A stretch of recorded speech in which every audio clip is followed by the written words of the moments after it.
in advance. I don't send a text message out every single time, but I will try to start doing that again. But actually, believe it or not, it does cost money to send out text messages and stuff like that.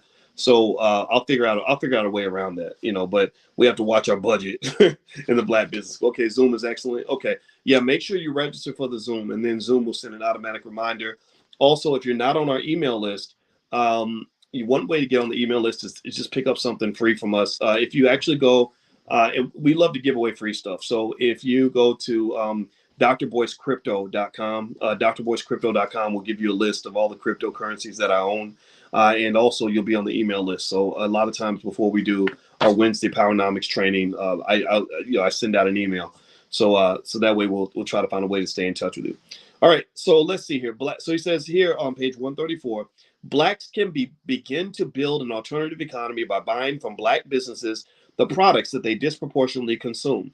Doing so will not only immediately create new market opportunities for Black entrepreneurs, but will also begin to redirect our 500 billion consumer revenue flow back into our own communities. Really, actually, it's now 1.6 trillion. Our neighborhoods are untapped consumer markets in which we can practice group economics. If Black America does not learn to protect its communities, institutions, culture, and businesses, the unending influx of immigrants will completely submerge Black America. In time, even the resources that it does own will be used against Black America. So what Dr. Anderson is talking about is what I call the Great Redirect. And the Great Redirect says this. It says, look, here's the reality. The reality is that you're facing with Black-owned businesses, you're being boycotted in at least a couple of directions. One, white people don't buy from you because they buy from themselves. And two, most Black people don't buy from you. So you get a double boycott. And what he's saying is that if we're able to really shift our thinking, we can at least redirect some portion of that 1.6 trillion back to our own businesses and our own communities.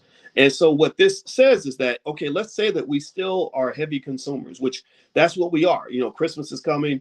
Give me a yes or no if you know some Black folks is going to act a fool at Christmas. Give me a yes or no if you know some families. And I'm not making fun of those families. If you're in that category, I'm not making fun of you. I get it. I bought Amazon gift cards, for everybody in my family. So we all buy gifts, right? So give me a yes or no if you have relatives who feel that the only way to really show love at Christmas to kids or to other adults is to buy them something. Or, give me a yes. And I say yes because I'm actually raising my hand. Me and my family, we go Christmas shopping. We do. We go to the mall and we go buy a bunch of stuff. And half that stuff we're not even going to use a year from now. But it's just fun. It's like a family tradition. And I think that that's totally okay. What I'm asking you to consider, though, is something that I want you to just write down. I want you to type this in the chat. And the term I want you to type into the chat is financial consciousness. Financial consciousness. Financial consciousness means that you are going to be conscious about what you do with your money when you're spending it, right? Financial consciousness means that I'm not just going to go and make it rain and not think about the balancing act of what I'm doing so that I don't overdo it. It's just like conscious drinking. If I go to a bar and I'm just downing the drinks one by one, then guess what? I'm going to be drunk. And the next thing you know, I get behind the wheel, I kill somebody, and I'm in prison for the next 20, 30 years. But if I'm conscious about my drinking, then what do? I tell my buddy, I say, hey, I need a designated driver tonight. So you're going to make sure I'm safe. Okay. And you're going to be around me in case I drink a little bit too much and nothing bad happens to me. Okay, great. Nobody puts anything in my drink. Okay. And if I get above 3 drinks, I need you to stop me. I need you to take the bottle away. That's consciousness, right? So a person who is conscious about their behavior is less likely to go overboard. So here's the thing. The same way that you get excited when it's time to go party or drink or people, the way people might get excited over their dope or their weed or whatever. Well, you can also get high when it comes to spending. In the Black Financial Therapy Department in the Black Business School, my wife and I did a whole 2-hour seminar this weekend with you guys on financial addictions and spending addictions. And one of the things that we talked about is consciousness, just being aware. Like if you have an awareness, then you're less likely to go overboard. Or think about it like this. Think about it when you But even when you think about things, anything that really feels good, anything that releases endorphins, you're at risk of kind of just going with the flow. That's why when a man is trying to get a lady to, do the oochie coochie in the bedroom or something, right? He might, pour her an extra glass of wine and play some music and be smelling good. And next thing you know, you get carried away. And then, a year later, you got this baby daddy that you can't stand, right? And you're like, oh my God, how could I have been so stupid? Well, part of it might have been because you lost your consciousness. Like if there was a law or somebody forced you right in the middle of it to turn the music off, sober up, and spend 48 hours thinking about whether or not you want to sleep with that person, the world's population would probably be half of what it is right now. It would probably be half of what it is right now. Because when you are forced to stop and look at what you're doing, or like if your best friend came in and said, girl, what are you doing? Think about who you're a Christian, girl. That is not, look at that man. Look at what you're doing. Look at yourself. Right? You'd be like, oh yeah, you're right. I shouldn't be doing this. I shouldn't be here. Right? Am I right or am I right? Think about that. Imagine if every time we did something that we were gonna regret later on, if somebody stopped us and forced us to be conscious of what we were doing. This is powerful, people. This is simple, and this is a simple yet powerful method to be able to make sure that when you're talking about your money's going where you want it to go instead of where somebody else wants it to go. This is a great way to keep you from being lulled to sleep. Let me tell you about a study they did. This is really fascinating. This is a study on consciousness that was very powerful. Children, they wanted to basically like look at children's morality and how a child's morality is affected by consciousness and awareness. So here's what they did, right? It's a real simple experiment. So at Halloween, you know how you let's say you put out a bowl of candy and you tell the kids, everybody grab just one piece, right? And let's say you put a little sign up that says everybody grab just one piece. What do you think kids are gonna do? Right? What do you think a lot of the kids are gonna do? You think they're gonna, let's say it's real good candy too. Are the kids gonna grab one piece? What are they gonna do? No, they're not gonna grab one piece. They're gonna grab a whole handful, right? Because you ain't looking. They're gonna grab 2, 3, 4, 5. They might come back twice, right? And they did that experiment. They set they set the bowl of candy out. They put the little note that said, please only grab one piece, and then they left. And they made it look like they made the kids think that they weren't watching. And they had the camera on, and the kids did exactly what a lot of kids do. They tore that candy up. That candy was gone quick. I did that one time. One time I put out a bowl of candy and I said, just grab grab some candy, grab what you want. That candy, that whole bowl was gone in like 10 minutes, right? So that's what happened when they set it up in the normal way, right? Now, here's what's interesting. So what they did was they then did the experiment again, but this time they put a mirror up where when you're stealing the candy, you had to look in the mirror and watch yourself be a thief. You had to confront the fact that you are stealing right now, right? Which cues up all these things in the brain that will remind you of whatever contradiction that you're engaged in. It's a consciousness. It's like a type of hyper awareness, like, oh crap, I'm a thief now, right? And do you know what happened? The amount of candy the kids took dropped dramatically, because it's one thing if I'm just like, I'm gonna grab this and run and not think about it. It's another thing if you're forcing me to reflect on my behavior.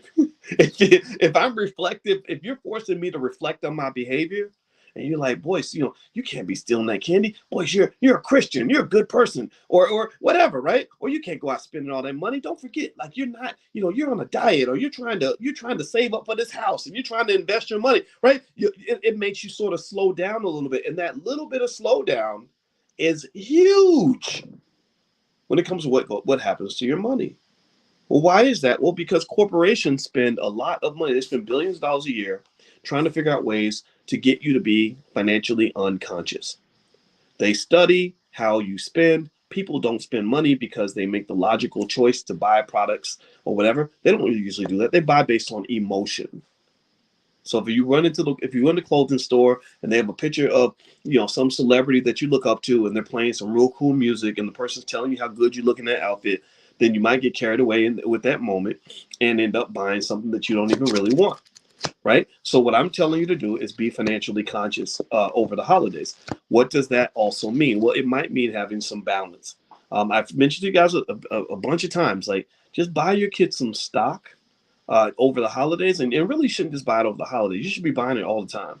You know, that $5 a day investing plan that I laid out for you guys on my website, boycewatkins.com, is one of the simplest and most powerful ways to literally flip your whole financial generational legacy story on its head. It will change everything if you're able to simply invest consistently and don't sell your assets. Don't give it 20 or 30 years.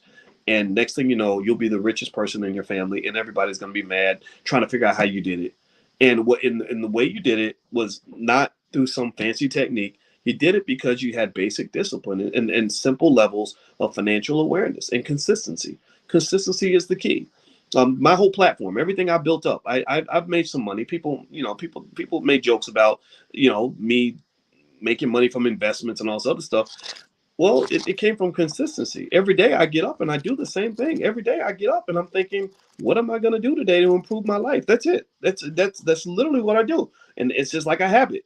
And over the years, it all piles up. Next thing you know, you have this long list of accomplishments that you have. So be consistent. Be consistent and be conscious. Consciousness and consistency will carry you to the top of the pile every day, every time. And teach that to your kids too. All right, so let me keep going here. This is page 134 from Powernomics. Dr. Claude Anderson says blacks can begin to build an alternative economy by buying from black businesses the products that they disproportionately consume. Doing so, okay, I already said that. To implement this strategy for an alternative economy, the first step is to study our neighborhoods and determine if and where black businesses would have a competitive advantage based on black population, political control, consumer spending patterns, cultural identification, or control of resources and markets. We must envision the opportunities that could exist in a vertical order of obligation, then boldly seek to establish industries in those areas. The nature of racism itself can facilitate building black businesses and industries within black communities. Racism is designed to exclude black people. We can take advantage of this by making excluded black people and their communities the primary target for businesses. Black people have a separate culture and separate living patterns. Black businesses are already aware of the consumer interests and needs of black Americans. If they would gather the resources, produce the product, then market their products in every black community across America, the Powernomics vision will work to condition more black people to buy black first. 36 million black people represent a prime market for vertical business opportunities. So you have everything you need. You don't really need white folks to give you a wheelchair or a crutch to get where you got to get to. All I really ask for, if you're white and you're watching and you want to know how to be a true ally, write that $14 trillion reparations check and then put some of that wealth in the hands of all of the brilliant black people in the community who know how to build institutions, but just don't have the capital that they need to take them to the next level. And then secondly, when your children are trained on how to see wealth all around them, they'll realize that important fact that I've shared with you a million times, that most wealth does not involve money. Cash is only one type of wealth, and it is a small segment of the massive multi-trillion-dollar wealth stack that is sitting in the black community. There is far more wealth in your relationships. There's a ton of wealth in your talent. My Lord, look at how much talent you have. There's a ton of wealth in your labor. There's a ton of wealth in your families. There's so much wealth that's there. Okay, so I want you to really make sure that your kids understand these lessons. Bring them to this class if you have to. I wanted to do this Powernomics training for free for everybody because I don't want anybody having any excuses. All you got to do is pay attention. That's it. You don't have to pay any money for this. The black business, we have to raise money, so there's some things that we can't do for free. Because we want to be independent, and you have to pay a cost for freedom. Freedom is not free. However, this is something that I wanted to do for free, and all I'm asking you to do is bring your relatives. Like, bring them, because they're probably pissed off. They're probably frustrated. They're probably stressed out. I talked to somebody just today who I think about. I'm learning. I'm always learning as I'm living. Living is learning. So right before I talked to you all, I had a conversation with somebody I've known for a long time who had a brother who is struggling like a lot of young black men are struggling. Her brother is 27 years old, and he got a hold of some bad weed a few years ago, and his mind ain't been right since. And that led us to have a conversation about what drugs have done to black people and why drugs are the number one enemy of black people. And I don't understand for the life of me why we will glorify rappers who promote drug abuse amongst young black men, because we don't understand how terrible that is for the community, especially given the things that they're putting in these drugs. The fentanyl is killing people, but then you've also got other stuff these drugs are laced with that is causing all kinds of psychiatric effects in these young men, ruining them for life. Process this. So I said to her, I said, look at this. Your brother is 27, living with his mama, going crazy, acting a fool, ain't working. I said, he's supposed to be somebody's husband. He's supposed to be somebody's dad. He's supposed to be the head of a household. But somehow along the way, something broke down, and this very valuable asset in the community who could have become anything is now just floating around like a disabled puppy, like literally a liability on those around him. And like in a lot of our families, give me a yes or no if you've seen this. Give me a yes or no if you've seen this in your own family. And like in a lot of families, the people carrying this little pathetic, broken black man around are the women. The women in the family, the strong black women carrying the load for everybody, and God bless y'all for being strong. I think being strong is the ultimate compliment, but that is offensive to me. That is damn right embarrassing. I am so embarrassed to be in a community where the women are carrying the men. That is not a world I'm going to live in. Excuse me, y'all got me choking it. I refuse. I refuse to be sitting to the sideline like a little punk while the women are doing all the work and carrying the load. That's not the community I'm living in. I'm sorry. I'm sorry. That is not, no, hell to the no. I won't even let my wife take out the garbage. I'm like, no, you stay right. Stop. No, you're not pumping that gas. I'm doing this. Right. And I really think that sense of pride has to be something that we reinstill in our young men. We got to do this. And we got to reject all this wussified culture that they're putting on these men, where they're teaching them to make excuses instead of actually trying. And I understand. I feel bad for them because, in my biases, I grew up with a father who didn't let me make excuses. My father did not let me. My father would laugh at me. He would call me the biggest bitch on earth if I was 27 years old, sitting at home up under my mama and ain't working. It's one thing if you live with your mama and you paying a third of the rent. I get that. That makes sense to me. But you sitting there like what is wrong with you? What is wrong with you? And here's the issue. The issue is that we just have so many things to work through, and the missing father is a big deal, and families break up for different reasons or whatever. And then you have what's being promoted in media. It's sad. They really want your men to be wimps. They want them to be broken. They want them to be irresponsible. They want them to be selfish. They want them to not think about anybody other than themselves. They want them to abandon their kids and abandon their women and everything else. And it breaks my heart. It just tears me up. And so whenever I see a situation like that, I'm sitting there thinking, ain't this a bitch? This guy's 27 years old, and he's a liability and a threat to the women around him. He's not protecting them. He's not providing for them. He's not coming through for them. And I don't know nothing about that world. And I think a lot of y'all, if you were lucky, you grew up in a world where you knew what a real man looked like. And I really think that number one, the real men got to stand up.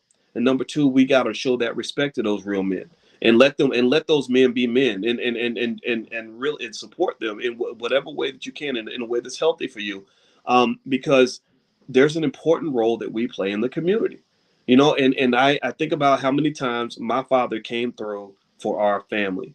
I can think about how many times we didn't have enough, and my daddy went out there and made it happen, like Michael Jordan in the clutch. He came through and did what was necessary to make sure we were protected. He did what was necessary to make sure we were provided for. He was a superhero in that regard. And there are other men out there like that. And those men, here's the point, those men need to get honored and respected 10 times more than these dumbass rappers who are addicted to drugs, abandoning their babies left and right, rapping about killing other black people and throwing all their money away. That is not the culture that you want to embrace on any level. We need to really look at the real culture, which is where the real men live. So this is. I apologize if I sound a little bit triggered on this, but this is something that really bothers me, and it's something where I see the loss there. The loss there is when you have that man who's 27, 28 years old, who never learned his personal power nor his responsibility to those around him. it's a wasted opportunity, because if you flip that, imagine if that man was on top of his game. Imagine if he wasn't making investments and educating himself and working hard and showing courage and commitment and discipline and responsibility and confidence and being the great leader that he's meant to be. Well, that family rises with that man. That family is a stronger unit, because they can all sit behind that man and say, wow, look, our leader is an amazing guy. And the women would feel safe, and they'd say, gosh, my life is so much better because of this man. And so I would say to any black man that's really listening, maybe you don't have a man in your life like that can show you that. I had some men in my life that just kind of embarrassed me because they were so sad, weak, and pathetic. But I think the good measuring stick for you to use is one that I gave to my son. I'm his bonus dad, so I call him my son, but he's got a biological father who's a very nice man too, and I work with him, and we both love him.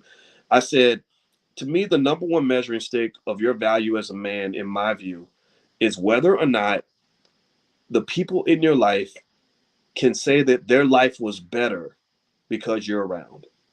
That's the question mark. When you're around, is their life better or is their life worse? Do they feel uplifted and supported, or do they feel like they've got another load to carry? That's it. It's that simple. And so my goal when I go to my grave is to be able to be in that casket smiling, because I got a bunch of people there who say my life was better because Boyce came into it. And I include y'all in that group. Everybody listening right now, you're part of that group too. So at my funeral, just know it right now. Y'all can play this clip at me if I die tomorrow. Y'all play this clip at my funeral. I want everybody to talk about, if this has occurred, I want you to, if you can reflect on some way that my presence has made your life better, then that will make me smile inside my casket. I kid you not. Like, I can go to heaven and feel like I did my job. That's it. That's your job. It's just like playing on a football or a basketball team. Why in the hell would you want the team to lose games because they gave you the damn ball? That makes you a punk. You should be embarrassed. That nobody wants to be. Who wants to be on the basketball team where every time they pass you the ball, you dribble it out of bounds and put the ball in the wrong basket? You're a clown, you idiot. Like, learn how to play, practice, focus. The team should be winning because you get the ball. They shouldn't be losing games because they gave the ball to you. So the black man, I just really believe that in general, I just see so many women that love us and they want us to be the leaders that we're meant to be. They're like, go, black man, go. When we achieve something, they're cheering for us, like, woohoo, right? And so to me, they want to give us the ball. Like, some of the black women have learned to dunk and lift weights and carry the load and all that, but that's only out of necessity sometimes. Sometimes they're like, you know what? I would love to have like a man that I can sit back and be proud of, who's, whether it's a father, husband, son, boyfriend, whatever it is, that is gonna like be able to be something where I can cheer him on and I can take a little bit of a breather. So I just encourage all the men that are listening to consider that. I don't think you're really going to hear that anywhere. I think that much of the language we hear in the culture is sympathy language, feel sorry for yourself language. Oh, it's so hard to be a black man. Oh, black man, this black man. And I get all of that. It's right. It sucks sometimes. It's hard as hell. I get it. But then there's a point where you gotta like, start playing the Rocky music and say, I'm not going down like that. I might not win, but I won't lose because I gave up. That's it. Now you get to make the choice as to whether or not you're going to quit. And some of our men are trained to quit. I do not want quitters in this space. I want you to commit that no matter what level you're on, you're going to do your best. That's all people want from you. That's all people want. That's all I want. Let me keep going. Let me keep reading. All right. Page 134, Powernomics. Powernomics.com. That's where you can get Dr. Claude Anderson's books. I hope you will support him. That's a strong black man that I love and I look up to. And that is he's a kind of guy that's just a great role model for me, and I love him for that. And he's a former soldier. He's a former Marine. So thank you for your service for all the soldiers that are in here. And I notice that a lot of soldiers follow me, and I think that we get each other. And I have tremendous respect for soldiers. So thank you for those of you that have served. All right, so let me keep going. To implement the strategy for an alternative economy, okay, so let's see. The structure of racism, okay, I already read that. Let's apply our principles of dominating in business wherever we dominate in population. There is no better example than the black prison population in America. Though we are reluctant to profit from the suffering of our people who are in prison, we have no choice but to offer the best services and products that they can possibly get in prison. Others already profit from blacks in prison. Crime and incarceration are areas that demonstrate the principle of creating businesses where we dominate as consumers. Black Americans are only 12.4% of this nation's population, yet we dominate the prison population. Out of over 2 million prisoners in the United States, blacks make up approximately 50% of that population. During the years that ought to be the most productive of a young black man's life, between 20 and 35, nearly 40% of all black men are either in prison, on parole, or on probation. Black people ought to dominate in the management and profit-making aspects of the criminal justice system. We can use those profits to help staunch the flow of black men into the prison system. Huh, that's interesting. I didn't know he wrote about that. I think that's controversial, right? You know, making profit from the prisons. But I think that if it's done ethically, if it's done in a way that keeps people out of prison, then obviously that can work. But if it's done in a way that exploits people, that wouldn't be good, obviously. Various levels of government spend billions of dollars annually on the purchase of materials, equipment, and supplies for prisons, such as sheets, blankets, bedding, shoes, and uniforms. The average construction cost for each jail cell is approximately $80,000 plus another $24,000 per year to care for each prisoner. Prison systems spend more than $3 billion a year procuring shaving lotion, soap, and other toiletries for black prisoners. Additional billions are spent on contracts to private corporations to manage prisons and provide health care. Since blacks are dominant in the prison population, black businesses should also dominate in contracts for prison construction, management, suppliers, and professional services to prisoners. Interesting. Okay, so Dr. Claude Anderson seems to believe that the practice of blacks dominating where they dominate as consumers and in population should also improve prison conditions and reduce mistreatment of blacks. So what do y'all think? That's an interesting idea. I've never read that from Dr. Anderson. He's kind of saying that if we were actually controlling the prisons, we could actually have some say in how inmates are treated and where that money goes from the prison system. I think that is a touchy issue though, because if you approach that as a capitalist, capitalism doesn't really have much morality. So if capitalism realizes that you can increase your profits by locking more people up, then that's what you're gonna do. And so I personally will admit I'm not. I don't look to invest in prisons. You know, in general, that's not my thing. But I think that might be something to think about. And by the way, I want to warn everybody: there are fake Boyce Watkins accounts out here that will hit you up and tell you to send me an inbox message, and that is not me. And I see one in the chat, so that's what led me to mention that. So if you get an inbox from me or an inbox request or something like that, and it looks like I'm sending you private messages asking you to buy Bitcoin from me or something, just know that that's not me. And I want to warn you also because I know some people that have lost some money that way, so I don't want that to happen to you. All right, so action step number 3 is focus on wealth building and restoring the economic intent of the original civil rights laws. On September 27, 2000, USA Today printed an article about racial and ethnic household incomes hitting an all-time high between 1989 and 1999. During that period, the median income of black Americans was below Asians, whites, and Hispanics. The article indicated that the income gap between rich and poor was not getting wider. The article implied that even though blacks were on the bottom, they were not too far below Hispanics, so conditions were improving for everyone. What the article failed to address was why black Americans were still fixed on the lowest income rung. Specifically, it should have addressed why Asians and Hispanics, 90% of whom have been in the United States less than 30 years, can have median incomes that are above and nearly double a black population that has been here for over 400 years. There will never be a satisfactory answer to these questions as long as researchers and politicians continue to compare blacks with other groups and then conclude that the reason blacks are still on the bottom is their own fault. Researchers have yet to analyze the race factors that make it possible for poorly educated immigrants to have better life opportunities than better educated black Americans. According to the National Research Council, Hispanics only need an annual income of $3,000 to live in the same neighborhood with blacks who earn $40,000. Comparing black income and wealth to ethnic income and wealth is like comparing apples and oranges. Black poverty has been fixed over time. It is gratuitous poverty that was given to them by centuries of exploitation and exclusion. Yet blacks are consistently lumped in with newly arriving immigrants who brought poverty into the country with them. Their poverty is typically eradicated within one generation. The 18th generation of black poverty is accepted as normal and basically ignored. Okay, so Dr. Anderson's basically saying don't compare us to immigrants, and I do agree with that. I think that we shouldn't compare ourselves to immigrants, but also I think we can learn from immigrant cultures that start businesses and things like that. I would actually speculate this, that one of the big challenges you have isn't just the racism against you in terms of stopping you from doing the things you want to do, but a lot of the racism comes from what you're trained to do from birth. So many of us grew up in those households that taught us to sort of, rise within the system. Go to school, make good grades, go to college, go $100,000 in debt, and then get a good job one day. And without much conversation about wealth building, ownership, real estate, all the ways that people actually make money. So what I'm simply saying to you is a very basic idea. Let's short circuit that whole system, that whole process.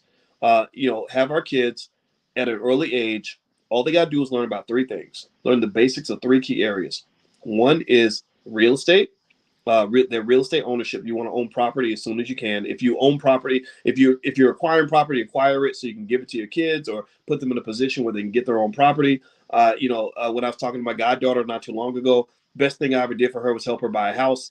And now that she owns a house, I remember she hit me up and she was stunned because she made $100,000 because the value of her house went up $100,000 in 1 year. And she was like, I made all this money. I didn't do any work. The second area would be entrepreneurship, because knowing how to start your own business allows you to increase your streams of income by developing side hustles. You also have an exit strategy in case your job isn't paying you what you're worth. Because here's the thing, you're cursed whether you're good at your job or not good at your job. You're cursed whether you're good or not good. If you're not good at your job, you're going to get fired, which means you're going to have another plan B. If you're good at your job, then they're going to pay you well and take good care of you to keep you where you are. But you're still getting ripped off, because chances are, if you're really good at what you do, then the amount of money they're making from your labor is about 3 times more than what they're actually paying you. So if you are among that talented tenth that's kicking ass and taking names on your job and winning on every level, you're on the fast track for promotions and everything else. That means that you're in the wrong place. Do you understand this? Like, some of you are high flyers in corporate America. You're doing extremely well. They are, they're giving you raises and promotions because they love you, and they're hoping you never find out the truth. The truth is that the reason that you rise above imagine if we're all chickens on a farm, and you're the chicken that's flying up in the air, and you're flying 10, 20 feet in the air. So they're rewarding you for being a high flying chicken. Well, the reason that you're a high flying chicken is because you're not really supposed to be on the chicken coop in the first place. You're not actually a chicken. You might really actually be an eagle, or some other bird that's supposed to be flying 1,000 feet in the air. Meaning that the reason that you're so great in terms of doing what you do in your job is because you are a hardworking person who's really not meant to be the employee. You're meant to be the boss. You know, I was good at my job. Like when I was teaching at Syracuse and all this other stuff. Like, I was good at my job. I mean, I was kind of black and radical, which caused a lot of issues, but I was good. And I kept running into all these obstacles, these glass ceilings, and all these things trying to constrain and control me. And I was very frustrated by that. And in hindsight, I look back at that and I realized that the natural reason that I was frustrated was because I was meant to do something bigger and better anyway. I was meant to sort of soar at a much higher level than what they were sort of providing me with. Do you understand what I'm saying? Or when I was 18 and I kept running into obstacles with my parents, and eventually I got pushed sort of out of the house. Well, that was natural because I was becoming a man and I wasn't meant to be my father's little boy anymore. I was a man. I needed to have my own space, right? So ultimately, some of you are in that category where you're super talented. In another universe, in a parallel universe, you would have been trained to do what Donald Trump did at the age of 27. He was running a $25 million company that he was then able to turn into $1 billion company. Donald Trump is not a good guy. Donald Trump is an arrogant prick. Donald Trump is all these things that the media says in a lot of ways. But one thing that he also is he was actually a pretty good businessman. Whether we want to admit it or not, his father, I read his whole bio I read his father's whole bio because I wanted to know not just about the apple, I wanted to understand the tree. So I read the Trump family history going back to about 1913 when Trump's grandfather died, and his dad was, all right, sorry, in the 1930s, his dad was like maybe a teenager, and he made one small decision that changed his whole family trajectory for the next 100 years. His father was a carpenter, and he would fix people's apartments. And he was working for all these millionaire real estate developers who would hire him to go in and fix these apartments. And he was really good at it. So everybody wanted to hire him. He was that high flying superstar employee that many of you are right now. Well, one small decision that he made that changed everything was he said, instead of me fixing other people's apartments, why don't I just buy some of my, of my own and fix them myself? And that's what he did. He started buying real estate. I mean, I think he started buying it during the Great Depression, right when the economy was kind of, in a really low point. And by 1946, when Donald was born, his father was already doing pretty well financially. By the time Donald got to, I guess you get to maybe the 1970s, where his son is like 24, 25 years old, and he wants to, or maybe what, 1976, he was 30. So in the early 1970s, he's about 25 years old. His father was able to give him a control of $25 million worth of assets. And his son never went through the whole like student loan, looking for a job phase. He went straight into real estate development, business development, making deals, and that's how he became known as the ultimate deal maker in the 1980s, which led to a book that he wrote in about 1989 called The Art of the Deal. And at that time, Trump was respected as one of the great businessmen of the country. It wasn't until later he got into politics that people started to sort of see him in a different way. But what I'm saying to you is that, that little pivot, that tiny pivot that his father made in the 1930s, if his father had not made that pivot, the whole Trump family story would have been completely different. So I want to ask you all right now, instead of it being, 1922, it's 2022. What tiny pivot can you make right now in your life that is going to change the story of your family for the next 200 years? Where's that pivot?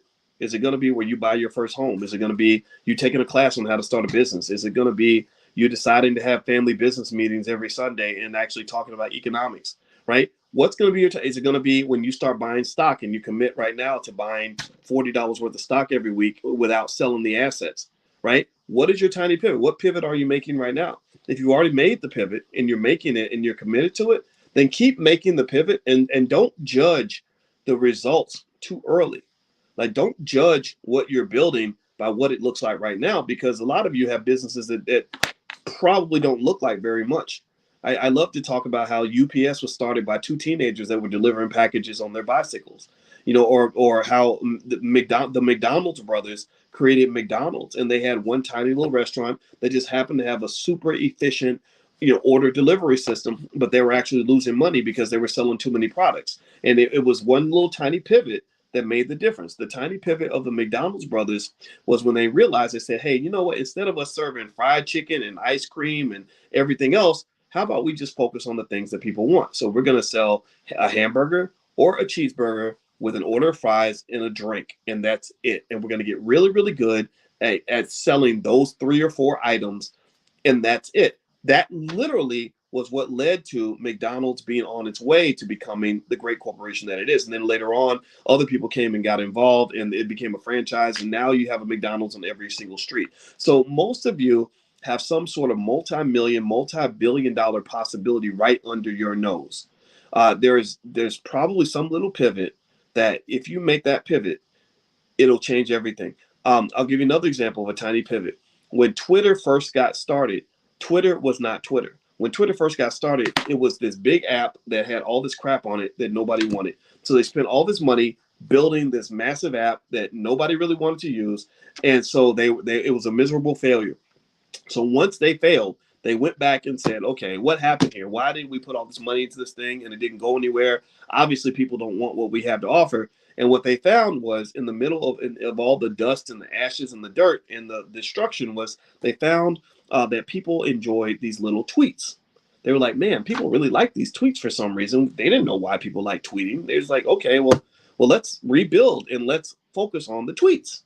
So they focused on the tweets. They focused on their strength. They made that tiny pivot. Now you got Twitter. Elon Musk buys Twitter for what? what was it, $44 billion. $44 billion company that came from a tiny pivot. This happens all the time. Some of you may be watching that Netflix show called Wednesday. Wednesday, I watched Wednesday with my daughter. I grew up, I go back all the way to the beginning with the Addams family, right? I remember the Addams family from the 50s, from the, 80s and 90s. And, and now you've got a show called Wednesday. Well, Wednesday's kind of a pivot. They were like, okay, people like the Addams family, but they really like Wednesday. So we're going to focus on Wednesday. We're going to create a show called Wednesday, and then which is going to really go to the sweet spot, because the last time the Addams family had a movie in the 1990s, Wednesday was the superhero of the movie. The whole movie was pretty much about Wednesday. So they were like, let's just call it Wednesday. And then the other thing they did was they said, let's grab some good ideas that are already out there, make them our own, and then create this amazing show. So if you watch Wednesday, what you'll notice is that Wednesday ain't nothing but an Addams family pivot that is a mixture between Stranger Things and Harry Potter. If you go through that show, you'll see all kinds of little scenes that remind you of Stranger Things and Harry Potter. So they looked at what was winning. They made their nice little combination. Boom. Next thing you know, you have the greatest show in Netflix history. That was one of their big wins. So your big win is out there. What you have to do is, number one, remain committed to what you're doing. You gotta stick with it. I know it's hard. It may fail, but you gotta stay committed. And then number two, keep on obsessing over it. Keep talking to people about it. Keep looking for the pivots. Look for the data. You're gonna find something in there. And all you gotta do is have one success. One success can change everything. It can change everything, right? But you gotta be committed to the culture. You got to be as committed to building your family wealth as a rapper is to finding his next hit. There are some artists who are legends who literally, if you really look at their whole track record, they only got about 3 songs that were major hits. Everything else, people forgot. But they got 3 or 4 songs. Like, for example, this is not the perfect example. Some of y'all might even get mad when I bring this example up. But if I was to wear a color at a tribute concert for the artist known as Prince, what color would I wear? Answer the chat. What color would I wear if I was representing Prince? What color would I wear? I would wear purple. Well, why would I wear purple? Where does purple come from? There's an album with the word purple in it. Somebody put the title in there. Purple rain, right? Amazing album, amazing movie. Several songs on that album, like banging hits. Prince made hundreds of songs, and some of y'all love the hell out of Prince. I get it, so don't get offended, please. My wife, if I talk about Prince, she gets mad. I get a little bit jealous because I'm like, how you gonna be, like looking up to this guy, this little short guy with high heels on, right? But still, I get a little jealous of Prince. But still, I know that there are some hardcore Prince fans in here, and I get that, right? You know about all the other dozens and hundreds of songs that he's made that have been really good, but most people kind of only know about Purple Rain. They know Let's Get Crazy, do, let's get down, right? They know about the song Purple Rain. They know about the movie. So really think about this. What would Prince's career be if you took Purple Rain out of the equation? What if you took away anything purple? What if you took away that whole album and that movie and everything he did in the 80s and just focus on what he did later? Now, he did some good stuff. I'm not saying he didn't. Little Red Corvette and all that, right? A lot of good stuff. Brilliant artist. But if you took away Purple Rain, you don't have the same guy. You can't compare him to Michael Jackson off of Diamonds and Pearls and Raspberry Beret. So you just can't. He doesn't, like the Prince Michael Jackson debate has merit if Purple Rain is in the mix. But if you take Purple Rain out, you can't have that debate. Just like with Michael Jackson, if you're comparing him with Prince, you take Thriller out, it kind of changes. It doesn't mean Michael Jackson wasn't amazing. He did a lot of amazing stuff, had a long career, but Thriller kind of was that pivot, that one spark of an idea that kind of really took him to that superstar status. So what I'm saying to you is that generally speaking, if you look at most people, most big corporations, most multi-billion-dollar players in any game, you're going to usually find that one idea or that one thing that just took them to a whole nother level, right? So what I'm saying to you is that your one thing does exist. And the challenge is, do you have the patience and determination and commitment to finding that one thing? Because once you find it, everything changes. I promise you, everything changes. Okay. All right. So what I'm going to do is I'm going to go ahead and finish up for tonight. I hope that this Powernomics discussion was beneficial to you. I won't see you all until next Wednesday after Christmas. Until then, I hope you guys have a great holiday. And just I'd be remiss not to mention, if you want to take a look at my new book, it's called The 10 Commandments of Black Economic Power. That and my Black American Money books and everything else, it's all available on Amazon. So feel free to go to Amazon.com. Also, we have flashcards. You guys know about our financial flashcards for kids, which is at financialflashcards.com. That's financialflashcards.com. So we have flashcards for financial concepts, flashcards for entrepreneurship, and we actually have some new flashcards. Oh, these aren't with me, but we just actually created some flashcards for real estate. So you can train your kids on real estate. Those will be released next month. And also, we have new flashcards for credit to teach kids all about credit cards, credit scores, everything else. So we decided to go ahead and add those two this year. That'll all be released in February. So if you'd like to take a look at the flashcards that we have now, feel free to go to financialflashcards.com. That's financialflashcards.com. So take care, everybody. God bless you. I'll see you guys real soon. I'll talk to you later. Bye-bye.